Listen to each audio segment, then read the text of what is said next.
Freedom is not what people are running toward. It's what they're running from. Everyone says they want freedom, but give them total control over their life. And most people panic. Because freedom means this: no excuses, no one to blame, no authority to hide behind.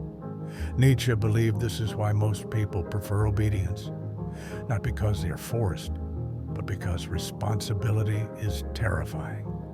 If you are free, your failure is yours, your boredom is yours, your weakness is yours. And most people do not want to own that. They would rather say, the system is unfair. My parents held me back. Society ruined my chances. These may be true, but they are also convenient. Freedom removes the comfort of victimhood. The Stoics understood this too.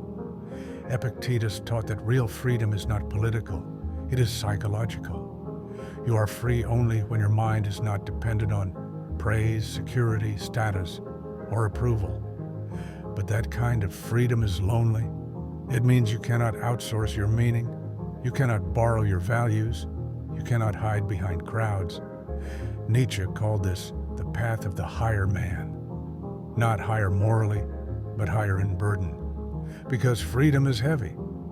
A free person must decide what matters, what doesn't, what to endure, what to reject. And most people do not want to decide. They want to be told. This is why rules feel comforting. This is why routines feel safe.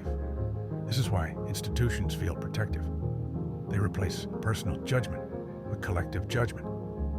When something goes wrong, the individual is no longer guilty. The structure is. Freedom breaks that illusion. It says, you chose this, you stayed, you obeyed, you settled. And that is psychologically unbearable for many. So, instead of chasing freedom, people chase permission. Permission to be average, permission to be weak, permission to be passive. Nietzsche warned that this creates a society of herd animals, not because they are evil, but because they are afraid.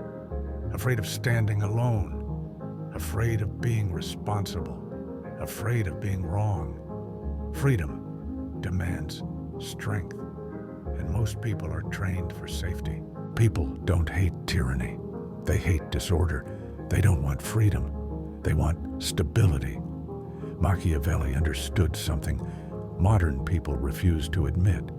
Order matters more to the masses than liberty. Freedom means unpredictability. Unpredictability means danger. Danger means fear. So when given a choice between chaos and control, people choose control, even if it chains them. In The Prince, Machiavelli explains that people will forgive cruelty before they forgive instability. A ruler who maintains order is tolerated. A ruler who allows chaos is despised. Why? Because chaos threatens survival. Dostoevsky took this even further. In the story of the Grand Inquisitor, Christ returns and offers freedom again. And the people reject him, not because they hate truth, but because freedom demands too much.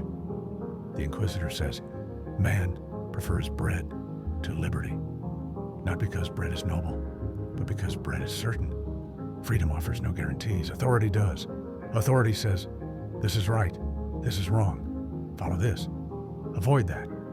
Freedom says, choose. And choosing is terrifying, because choosing means loss. Every decision kills other possibilities. Every path chosen destroys another. Most people want safety, not possibility. That is why revolutions often replace one ruler with another. They remove one authority, then beg for a new one. Not because they are stupid, but because chaos is unbearable. Machiavelli would say, a society does not survive on ideals. It survives on fear of collapse. So freedom is always framed as dangerous. Too much freedom leads to crime. Too much freedom leads to immorality. Too much freedom leads to breakdown. And people believe it. They associate freedom with Disorder, decay, collapse, and they associate obedience with peace, normality, safety. So freedom becomes a threat instead of a promise. Not because it is evil, but because it removes structure. And most people are psychologically built to live inside structures, not beyond them. Freedom separates you, and most people would rather belong than be free. Nietzsche said the greatest danger is not oppression, it is conformity, because conformity is voluntary. People copy beliefs not because they are true, but because they are shared. Freedom requires independence of thought, and independence isolates. When you reject a crowd, you lose protection, you lose validation, identity, tribe. And humans evolved to survive in groups, so freedom feels like exile. The Stoics warned about this too. Marcus Aurelius said, "If you want to live in harmony with yourself, you must be willing to be misunderstood." But most people cannot tolerate that. They want agreement, belonging, recognition.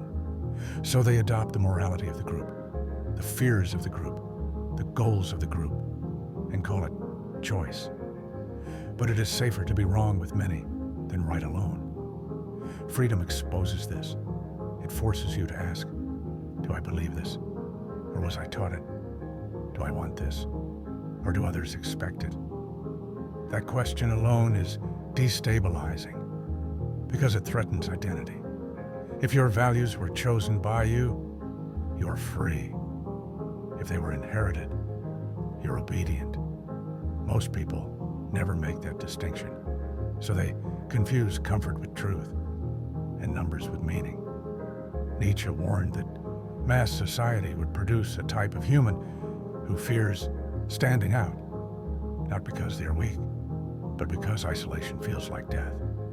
And in ancient times it was. So the instinct remains. Blend in, submit, survive.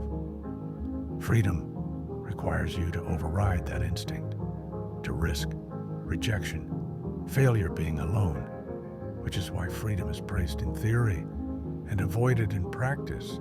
It sounds noble, it looks dangerous, so people choose cages with padded walls and call them lives. Freedom makes you dangerous, and dangerous people are not tolerated. Machiavelli understood that freedom is not just personal, it is political. A free person cannot be easily ruled. They think for themselves, they judge for themselves, they obey selectively, and that makes them unstable. Power prefers predictability. Power prefers obedience. Power prefers habits. So freedom is framed as reckless. Free thinkers become troublemakers, radicals, extremists, outcasts. Not because they're violent, but because they are uncontrollable. Machiavelli wrote that rulers survive not by removing enemies, but by shaping perception. So freedom is redefined. It is allowed only within approved limits. You may choose your job, your clothes, your entertainment, but not your economic structure, political reality, moral framework that would threaten order. True freedom challenges legitimacy. It asks, why this system? Why these leaders? Why these rules? And those questions destabilize authority. So freedom is converted into lifestyle instead of power. You are free to consume, free to travel, free to speak within acceptable tones, but not free to disrupt. Machiavelli would say this is necessary because masses do not manage freedom well. They fracture, they fight, they destabilize. So they are trained to fear it. Freedom becomes associated with collapse, lawlessness, civil war decay, and authority becomes associated with order, peace, safety, even when it is corrupt. So people internalize obedience. Freedom makes you dangerous, and dangerous people are not tolerated. Machiavelli understood that freedom is not just personal, it is political. A free person cannot be easily ruled. They think for themselves, they judge for themselves, they obey selectively, and that makes them unstable. Power prefers predictability. Power prefers obedience. Power prefers habits. So freedom is framed as reckless. Free thinkers become troublemakers, radicals, extremists, outcasts, not because they are violent, but because they are uncontrollable. Machiavelli wrote that rulers survive not by removing enemies, but by shaping perception. So freedom is redefined. It is allowed only within approved limits. You may choose your job, your clothes, your entertainment, but not your economic structure, political reality, moral framework that would threaten order. True freedom challenges legitimacy. It asks, why this system? Why these leaders? Why these rules? And those questions destabilize authority.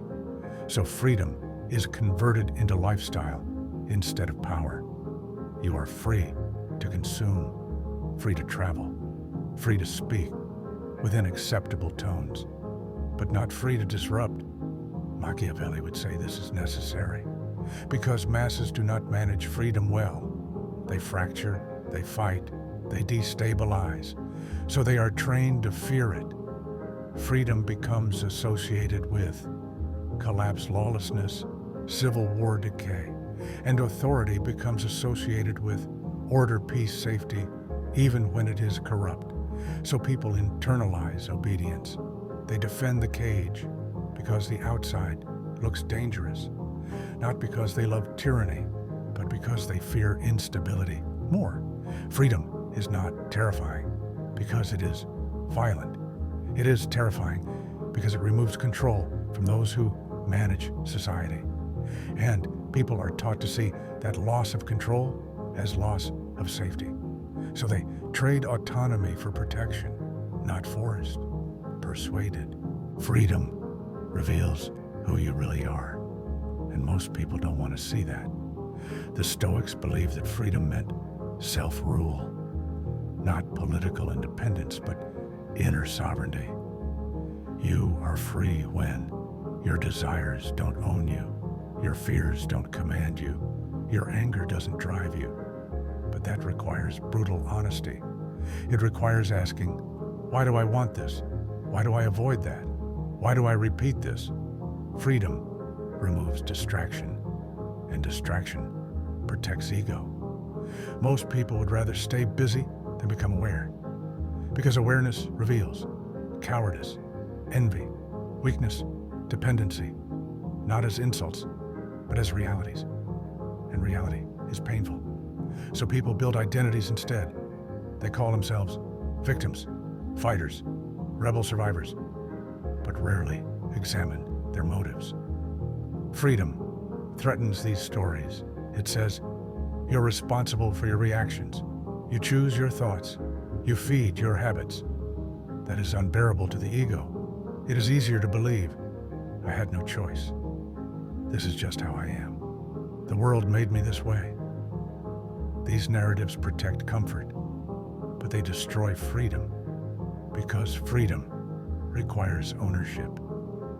The Stoics said, you're not disturbed by events, but by your interpretation of them. That statement terrifies people, because it means you cannot hide behind circumstance forever. Freedom removes psychological shelter. It forces confrontation with fear, desire, addiction, dependency, and confrontation feels like death to the persona. So people choose unconsciousness. They prefer reaction to reflection, impulse to discipline, excuse to responsibility. Freedom is not scary because it is hard. It is scary because it is honest. And honesty dismantles the masks people survive behind. So most people do not reject freedom politically. They reject it psychologically. They stay inside mental cages long before they notice physical ones.